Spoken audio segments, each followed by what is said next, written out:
29 अप्रैल 2026 गाजियाबाद के इंदिरापुरम इलाके की गौर ग्रीन एवेन्यू सोसाइटी के रेसिडेंशियल फ्लैट में आग लग गई। महज 1 घंटे के अंदर इस आग ने 8 से 10 फ्लैट्स को भारी नुकसान पहुंचाया। करोड़ों के सामान और हाउस होल्ड आइटम्स जलकर खाक हो गए। बिल्डिंग को भी काफी नुकसान हुआ। यह सिर्फ एक सोसाइटी की एक घटना है, लेकिन आए दिन हम खबरों में देखते हैं कि किसी हाई राइज सोसाइटी की बिल्डिंग में भीषण आग लग गई, काफी कुछ जल गया। टीवी स्क्रीन पर लपटें दिखती हैं, दमकल की गाड़ियां दिखती हैं और फिर दिखता है सब कुछ जलकर खाक हो चुका एक फ्लैट। खबर वहीं खत्म हो जाती है, लेकिन असली संघर्ष उन परिवारों के लिए वहीं से होता है शुरू। करोड़ों का घर, जीवन भर की कमाई से सजाया गया इंटीरियर, सब कुछ ही घंटों में राख हो जाता है।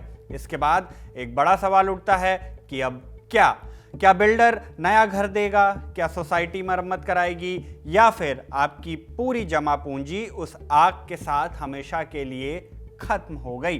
क्या है इन सवालों के जवाब जानेंगे इस वीडियो में। साथ ही उन तकनीकी और कानूनी बारीकियों को भी समझेंगे जिसे एक रेजिडेंट जिन्होंने अपनी पूरी जिंदगी की कमाई लगाकर किसी टाउनशिप में अपना आशियाना बनाया है, उन्हें जानना बेहद जरूरी है। नमस्ते, मेरा नाम शुभम है और आप देख रहे हैं खबरगांव। आग से हुए नुकसान, खासकर हाई राइज बिल्डिंग्स में, इसकी भरपाई कौन करेगा?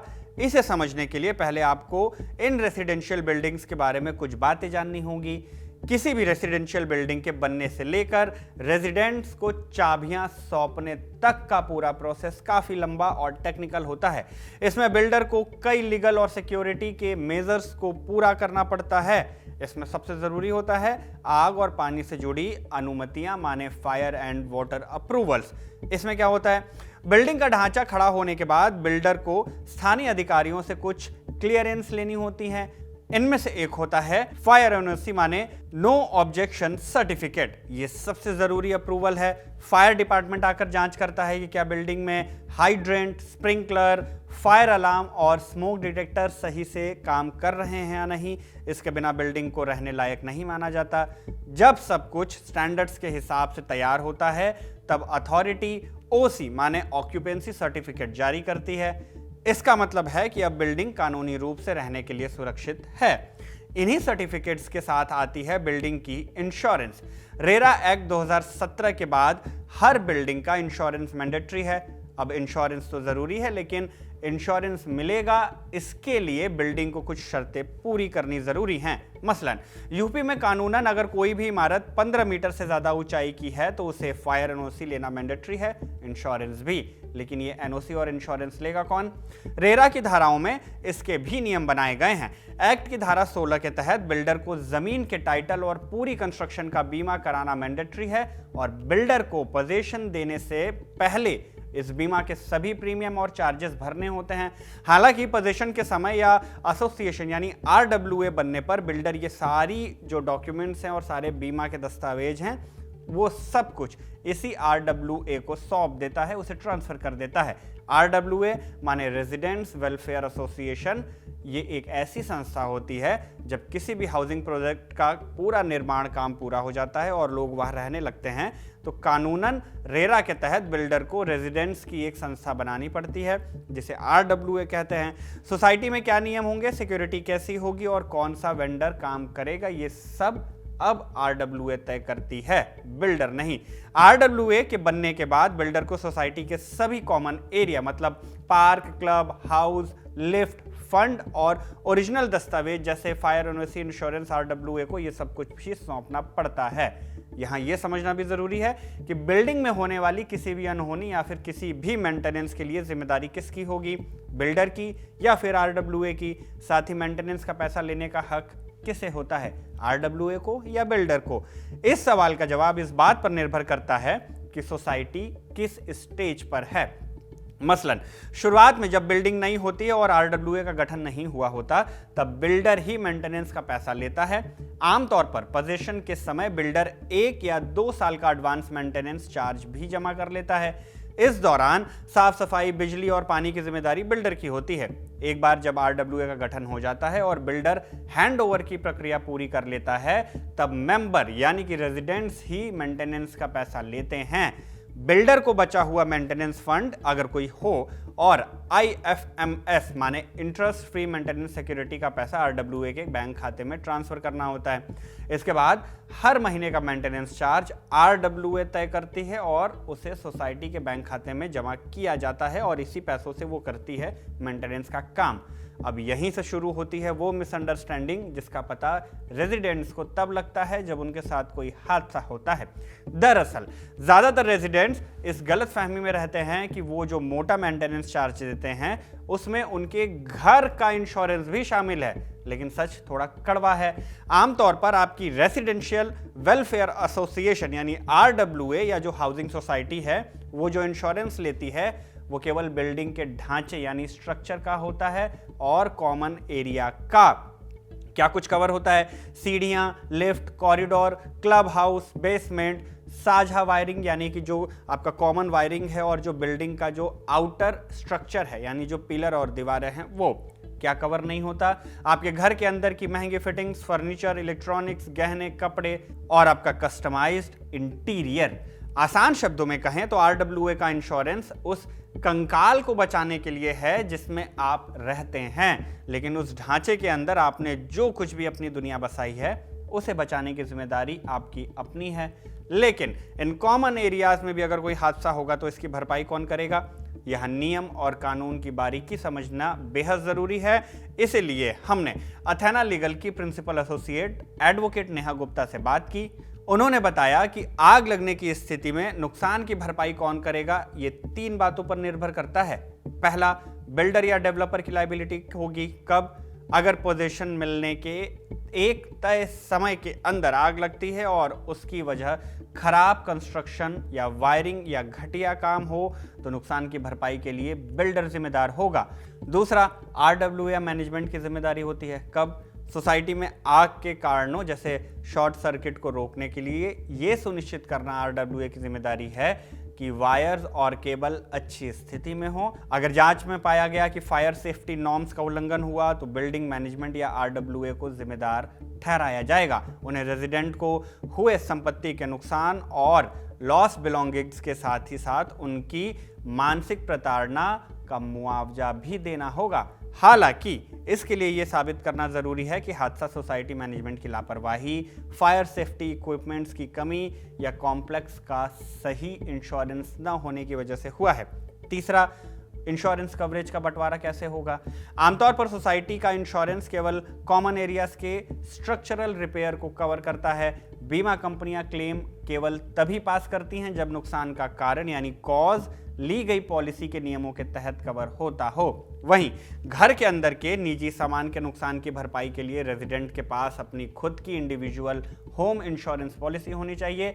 इसके अलावा अगर जांच में यह सामने आता है कि आग के दौरान सुरक्षा प्रणालियों को नजरअंदाज किया गया था या वो खराब थी तो बीमा कंपनियां क्लेम देने से इनकार कर सकती हैं। साथ ही अगर किसी एक फ्लैट से शुरू होकर दूसरे फ्लैट तक ये आग फैलती है तो अक्सर आग किसने शुरू की का मुद्दा उठता है। ऐसे में अगर किसी एक फ्लैट मालिक की गलती से दूसरे को नुकसान होता है तो बीमा कंपनियों के सामने लायबिलिटी के कानूनी पेच फंस सकते हैं और आपका क्लेम भी रिजेक्ट हो सकता है।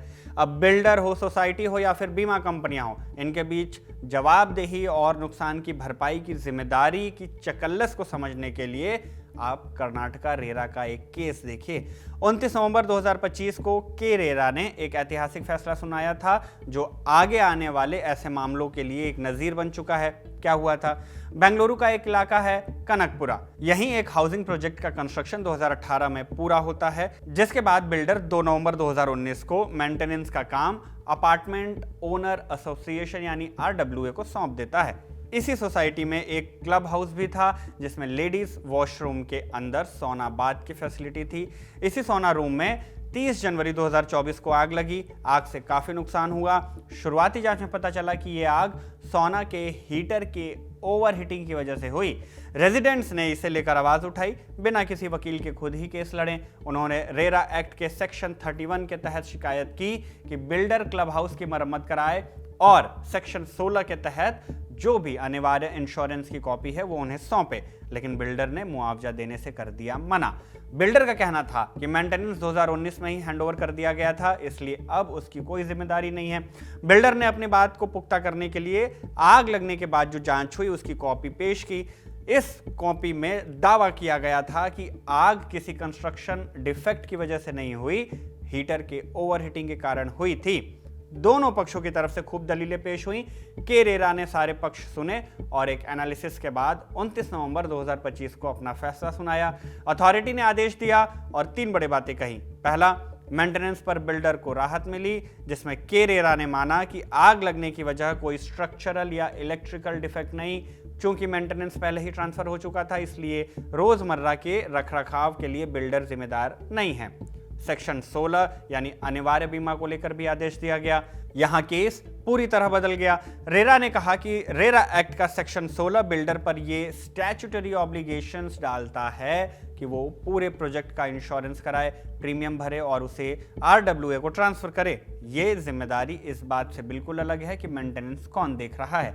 अंतिम फैसला भी दिया गया। क्या कहा कोर्ट ने? बिल्डर ये साबित नहीं कर पाया कि उसने इंश्योरेंस लिया था या फिर पेपर सोसाइटी को दिए थे, इसलिए कोर्ट ने बिल्डर को 30 दिनों के अंदर इंश्योरेंस पॉलिसी की कॉपी, प्रीमियम रसीद और ट्रांसफर के सबूत एसोसिएशन को देने को कहा, आदेश दिया। साथ ही यह भी कहा कि अगर बिल्डर ये पेपर्स नहीं दे पाता तो क्लब हाउस की मरम्मत का पूरा खर्चा खुद उसे ही उठाना होगा। इस केस से यह साफ हो गया कि बिल्डर सिर्फ पोजीशन या फिर मेंटेनेंस देकर अपनी जिम्मेदारियों से पल्ला नहीं झाड़ सकता। अगर नियम के मुताबिक प्रोजेक्ट इंश्योरेंस नहीं कराया गया है या उसे ट्रांसफर नहीं किया गया है तो भविष्य में होने वाले किसी भी हादसे के नुकसान की भरपाई बिल्डर को ही करनी होगी। एडवोकेट नेहा से हमने यह भी जानने की कोशिश की कि आग से होने वाले नुकसान की रिकवरी के लिए रेजिडेंट्स के पास क्या ऑप्शंस होते हैं, क्या उनके पास कोई लीगल रास्ता भी होता है। बकौल नेहा, अगर लापरवाही की वजह से आपका नुकसान होता है तो आप ये 3 कदम उठा सकते हैं। पहला, एफआईआर दर्ज कराना। एक रेजिडेंट लापरवाही बरतने वाले बिल्डर, आरडब्ल्यूए या मैनेजमेंट कंपनी के खिलाफ एफआईआर दर्ज करा सकता है। ये प्रॉपर्टी के नुकसान, बिल्डिंग रिपेयर में लापरवाही, दूसरों की जान खतरे में डालना और नुकसान पहुंचाने वाली शरारत माने मिसचीफ जैसी धाराओं में हो सकती है। दूसरा ये कि मुआवजे के लिए सिविल सूट दायर किया जा सकता है। आप सिविल कोर्ट में हर्जाने और मुआवजे के लिए केस फाइल कर सकते हैं।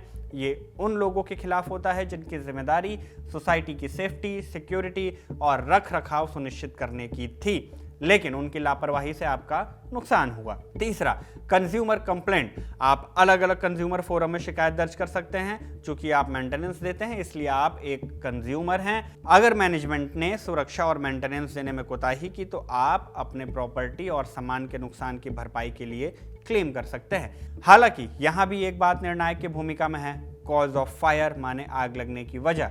बकौल एडवोकेट नेहा, अगर किसी एक रेजिडेंट की अपनी गलती से आग लगती है, मसलन वो सेफ्टी मेजर्स को दरकिनार कर कुछ ऐसा काम कर रहा हो या फिर जानबूझकर घर में आग लगाई हो और वो आग उसके फ्लैट से निकलकर दूसरे फ्लैट या फिर फ्लोर तक पहुंच जाए, तो ऐसे में बिल्डर, आरडब्ल्यूए और दूसरे रेजिडेंट उस रेजिडेंट पर भी अपने नुकसान का क्लेम कर सकते हैं। कुल मिलाकर बात यह है कि आग लगी कैसे, ये सबसे बड़ा और सबसे निर्णायक सवाल है, जिसका जवाब ही ये तय करता है कि नुकसान की भरपाई किसके सिर माथे होगी। ये तो हुई वेल स्टैब्लिश्ड और आरडब्ल्यूए की मेंटेनेंस के अंडर आने वाली हाई राइज बिल्डिंग्स की बात, लेकिन मेट्रो सिटीज में इंडिपेंडेंट बिल्डर्स फ्लैट का भी खूब कल्चर है। ये ऐसी छोटी बिल्डिंग्स होती हैं जिसे बिल्डर बनाकर बेचकर चला जाता है। फ्लैट्स बिकने के बाद उसका उस मकान या फ्लैट से कोई भी लेना देना नहीं होता। ऐसे में अगर इन फ्लैट्स में अगर कुछ भी अनहोनी हुई तो यहाँ किसी भी थर्ड पार्टी की कोई जिम्मेदारी नहीं होगी। यहाँ सारा नुकसान खुद ही ओनर को उठाना होता है। खैर, गाजियाबाद के गौर ग्रीन एवेन्यू सोसाइटी में लगी आग के पीछे का कारण क्या है, यह अभी जांच का विषय है। अब तक यही कयास लगाए जा रहे हैं कि आग लगने की वजह शॉर्ट सर्किट या फ्लैट में चल रहा रिनोवेशन वर्क है। अभी जांच जारी है। प्रशासन की रिपोर्ट के बाद ही तय होगा कि क्या रेजिडेंट्स को मुआवजा मिलेगा या नहीं, और अगर मिलेगा तो कौन देगा, बिल्डर, आरडब्ल्यूए या बीमा कंपनी। जो भी अपडेट होगी आप तक जरूर पहुंचाई जाएगी। इस वीडियो में फिलहाल बस इतना ही। मेरा नाम शुभम है, कैमरे के पीछे है मेरे साथी सर्वेश। आप देखते रहिए खबरगांव।